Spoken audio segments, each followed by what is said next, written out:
За би зүгээр их зарчмын зүйлүүдийг хэлье да. Яг бид нар энэ гадаад зээл тусламжийг ерөн зүгээр хүсснээр авдаг бус тодорхой магадгүй системийг докторжуулах зорилгоор авч зохицуулдаг байх уг нь хуулийн зохицуулттай. Тэгээд цаашдаа энэ засгийн газрынхаа өөр болоод өрийн баталгааныхаа асуудлууд дээр гадаад зээл тусламжийн асуудлууд дээр бас нэг жоохон бодлоготой байх, хариуцлагатай хандах, сахилга баттай байх зайлшгүй шаардлага бол байна. Энэ дээр та бүхэн бас онцгой анхаарч хандаарай гэдгийг би зүгээр тусгаж хэлэх гэсэн. Учир өөрөө юу гэхээр үндсэндээ бид нар түрүү хэлээд байгаа энэ засгийн газрын чинь өөрийнх нь үрзэл нэмэгдээд идэг. Жилээс жилд 8.7% нэмгэж байгаа асуудал өөрөө бас нэлээд том аюулын харангаж би харж байгаа. Засгийн газрын чинь өрийн үлдэгдлээс гадна засгийн газрын бусад өөр буюу бонд өрийн баталгаа чинь жил бүр нэмэгдэж байгаа чинь хамгийн том эрсдэлтэй зүйл болоод байна. Энэ дээр анхаарал хандуулаач. Энэ дээр хяналт тавьж чадахгүй байна. Хэрэг одоо юу гэдгийг тухайн дээр орон нутгийн байна уу, хаанах юм байна, тэр өрийн баталгаа гаргаж байгаа бол тэр төсөл болгон дээр нь эрсдлийн үнэлгээг нь хийдэг байгаа ч. Өөрчлөлт төлөвлөлтийг нь зөв хийдэг байгаа ч. Эхнээсээ зөв төлөвлөж хариуцлагатай ханддаг байгаа ч.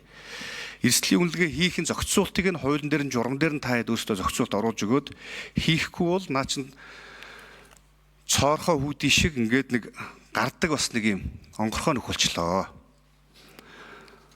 Үндсэндээ энэ асуудлуудаар бид нар бас хариуцлагатай хандахгүй бол ингээд жилээс жилд хэдийн их найдаар нэмэгдүүлээд ээж боломжгүй болчиход байгаа. Засгийн газар чи өрийн баталгаа 2025 6.4 их найд байсан. Бонд болоод өрийн баталгаа. Гэтэл 26 онд 10.3 их найд болж байгаа. Бараг 4 их найдаар нэмэгдэж шít. Тэгээ энэ дээр ямар ч хяналт байхгүй. Эргээд аймагуд нь ч бонд гаргадаг, газар зээлгийнх нь хэмжээнд ч нэмэгдэг, дотоод зээлгийнх нь хэмжээнд ч нэмэгдээд явдаг. Эргээд нөгөө нэг өртөө хүн өдөлтөхгүй өдөртөө мод харгалдаггүй гэдэг шиг ингээд ийм буруу замаар болвол будаа тэмээр тэгээд баймарг байна. Бид нар ч нэг тийм баян улс биш шүү дээ. Тэгэл хаа хамаагүй улсад нь бусад өөр газрууд нь хэрэгцээтэй эрх ашигын ирэмбээр магадгүй 1-2 чийдэгдэх ёстой асуудлууд байгаа дайтал магадгүй одоо юу гэдгийг жил болгонд явгууныхаа замыг сольж идэг, бараг шин шахуу замаа дахиад шинжилж идэг, боржууруудын сольж идэг асуудлууд бол зохисгүй байгаа. Тэгэхээр эн чинь бол үндсэндээ сангийн яамны чинь бодлогын гадна наад үр зээл гадаа дотоод бонд баталгааны чинь асуудал гарчаад байна. Хэрэгцээгүй зүйл зарлаа зарцуулдаг болсон байна. Хэрэгэд хүссэн үсэг наа чинь төсөвдөр өөрөө ачаалал дарамт болж орж ирээд байна гэдэг асуудал байна. Тэгэхээр бол нэгдсэн энэ гадаа зээл тусламжийнхаа удирдлага талаас анхаарч авч үзээч. Хуулийнхаа наа цоорхон нөхөөс үүд хаалгануудаа хаагаач гэдэг зүйлийг хэлэх гээд байгаа.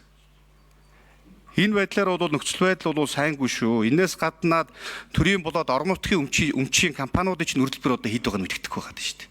Тэрийг сангийн яам тооцож үзэж байгаа юм уу? Бараг багцаа зүгээр аудитын нэг дүгнэлтээр нь аваад үзэхээр өнгөрсөн онд бол 22.8 их найд гэж гарч ирсэн. Би энэ тоо бол нэлээд дарсан тоо гэж харж байгаа. Магадгүй 2-3 дахин ихч байж магадгүй. Тэгээ бид бүхний яриад байгаа засгийн газрын болоод бусад өрөөс чинь гадна дахиад 40-50 их найдын жүр зээл энэ ч байж магадгүй болчиход байна шүү дээ. Үндсэндээ нийт улсын чинь төсвийн дотоодын чинь нийт бүтээгдэхүүний 40-с дээш хувь нь бол үндсэндээ төсөв болчиход байдаг. Дотоодын нийт бүтээгдэхүүний чинь 43.9% үндсэндээ засгийн газрын энэ үр зээл түүн төлөгдөж байгаа өрийг чинь үүсгэх болоод байна.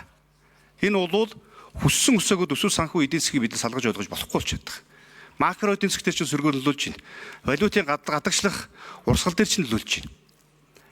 Энэ бодлого дээр жоох нэг бодлоготой, хариуцлагатай, хяналттай байх зайлшгүй шаардлага байна шүү. Энэ дээр та хэд нэг томоор нь харж наад нэг алдаа оноогоо засал залруулах зүйл дээр бас нэг анхаарч ажиллаач гэдэг зүйл хэлэх гэсэн. Ганбат гэх шүү үг хэлнэ.